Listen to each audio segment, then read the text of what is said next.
سفر مشکل تھا مگر نیت صاف تھی۔ لوگوں نے کہا راستہ بھٹک گئی ہو،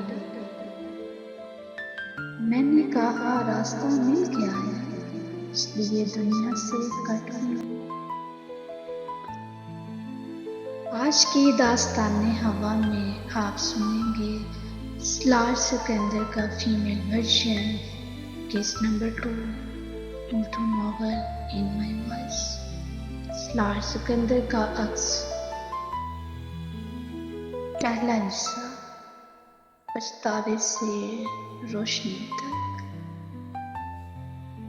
وہ جو خواب تھا وہ ملال ہے، وہ جو خواب تھا وہ ملال ہے، جو گزر گیا وہ سوال ہے۔ میری بندگی میں نہ کمی تھی مگر میرا عشق ہی میری ڈھال ہے۔ میں نے مانگی تھی روشنی اندھیروں سے دوستی کر کے، میں نے مانگی تھی روشنی اندھیروں سے دوستی کر کے، مگر خدا مل گیا مجھے خود سے ہی دشمنی کر کے۔ دوسرا حصہ، پیر کامل سے وابستگی اور سلار کا احساس۔ پہلی قسط میں نے آپ کو بتایا تھا کہ میں نے سلار سکندر کی راہ کیوں چنی، کیونکہ گناہ کی دلدل میں پاؤں دھرنے کے بعد مجھے لگتا تھا کہ واپسی کا کوئی راستہ ہی نہیں۔ میں نے پیر کامل پڑھا تھا، میں نے سلار کی ہر آہ اور ہر پچھتاوے کو اپنے اندر محسوس کیا تھا۔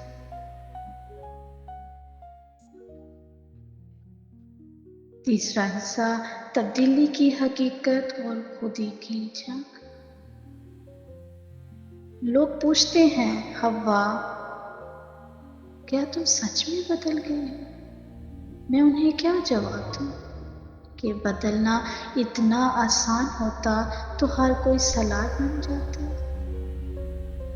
بدلنے کے لیے پہلے مرنا پڑتا ہے، اپنی انا کو مارنا پڑتا ہے۔ چوتھا حصہ، خواب میں سلار کا پیغام۔ ایک رات میں نے خواب میں سلار کو دیکھا، وہ مجھ سے کہہ رہا تھا، امامہ کو ڈھونڈنا مشکل نہیں ہے حوا، خود کو ڈھونڈنا مشکل ہے۔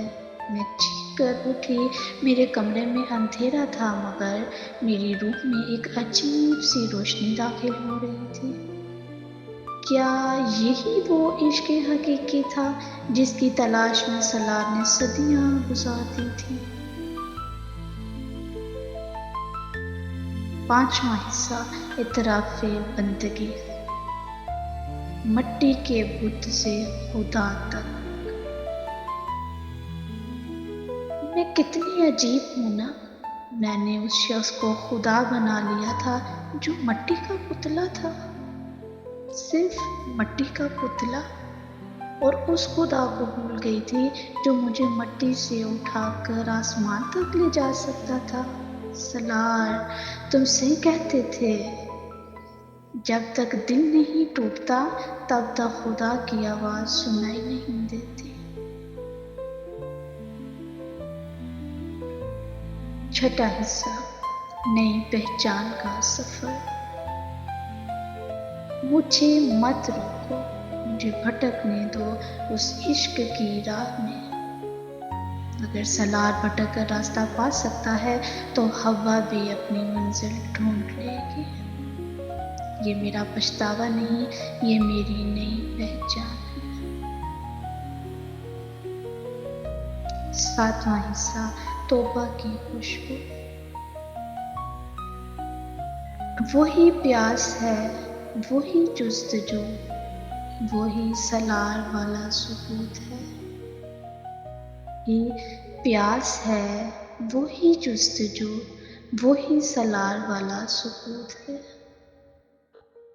روح کے ہر ایک زخم پہ اب توبہ کی ہی قنوت ہے۔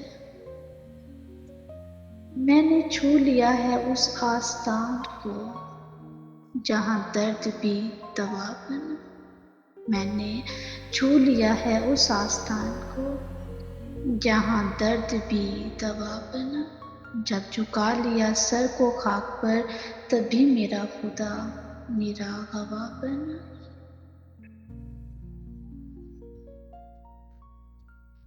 اگلی قسط کا تجسس۔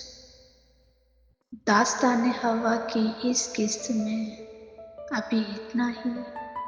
اگلی قسط میں دیکھیے کہ جب ہوا نے سالار کی طرح اپنی انا کا بت توڑ کر پہلی بار سچے دل سے جائے نماز بچھائی تو اس کی زندگی میں کون سا معجزہ ہوا۔ ناول کی یہ قسط پسند آئی ہو تو کمنٹ سیکشن میں ضرور اپنی رائے دیجیے گا۔ اگلی قسط تک کے لیے اللہ حافظ۔